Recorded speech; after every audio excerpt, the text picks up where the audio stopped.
Welcome to Schovia, where we make AI concepts feel like everyday ideas.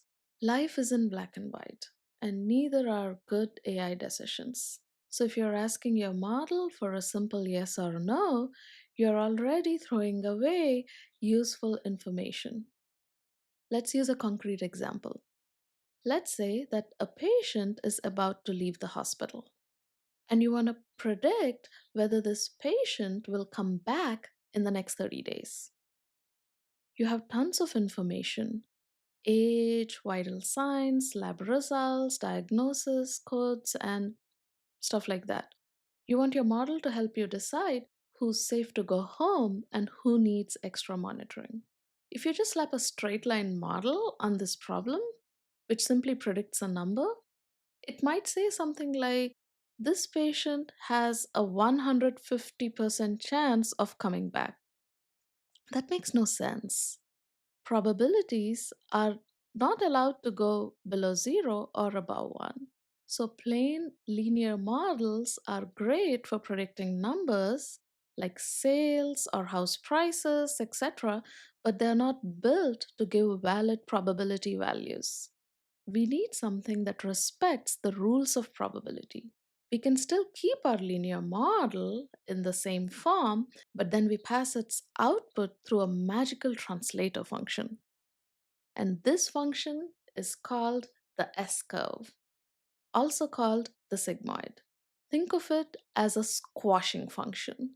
So if you have a linear model that's shouting out numbers like, this looks very risky at 10, this looks safe, so let's give it a score of -8. Oh, this one I'm not sure, so maybe I'll give it a score of +1. Well, a sigmoid function will squish all these numbers into a value between 0 and 1 using a simple formula. It's called the S curve because its plot looks like an S. Big positive numbers flatten to close to 1, indicating a very high probability. Big negative numbers flatten to a very close value to 0, indicating very low probability. Numbers that are close to 0 are the uncertain zone. And here's how the formula looks. You don't need to memorize this formula. Just know that no matter what the value of z is, this formula will always return a value between 0 and 1. A side note is that this sigmoid function is super useful in neural networks as well, and it's called the activation function. When you want your AI to predict a binary label like a yes or no, but with probability, using a sigmoid on top of a linear model works. This model is called the Logistic Regression model. Notice what changed here. The model is no longer saying, yes, they'll come back, or no, they won't. It's saying, based on patients like this in the past, there's about a 30% chance that they will be readmitted. You already use probabilities every day. Like when the weather app says, oh, there's a 30% chance of rain, you don't think that's wrong because it's not a yes or no. Instead, you think, maybe an umbrella just in case? So, medical risk score works the same way. And the key idea is that the model gives you probabilities and you decide what to do with them. That decision happens through something called a threshold. Suppose the default threshold is zero point 0.5. Above zero point 0.5, the model says treat this as high risk, below zero point 0.5 is low risk. And that works, right? But what if your hospital is extra cautious? You can move that threshold to zero point 0.3.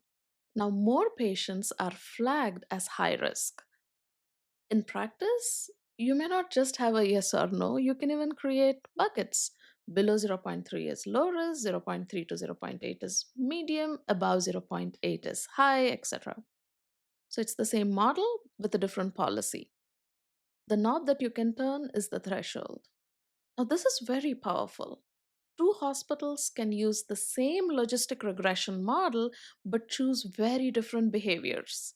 One might flag lots of patients for extra monitoring, the other one might reserve alerts only for the very highest risks. So, this whole setup of score from data, then squeeze through an S curve, and then get a probability. So, this whole process is called logistic regression. Despite the name, it's really a probability model, it's not a line. And under the hood, the model takes all your patient information, combines it into a single score, and then the sigmoid turns the score into a probability value for readmission. You don't have to dive into the math to use it. What matters is that the score is converted into a probability, which can in turn be converted into a decision using the threshold value. If you're curious about code, it's just a few lines of Python. There's a way to compute the score and then apply the sigmoid and then compute the threshold. I have put a simple notebook in the description that shows how you build your tiny medical risk scorer. So remember, your AI does not need to be black and white. It can be probabilistic. Logistic regression doesn't give you a blunt yes or no. It gives you a probability. And then you choose thresholds that match your real world trade offs. That's how you turn math into decisions. Thanks for joining us on Schovia Labs. Hit that subscribe button for more eye opening insights, and as always, stay curious.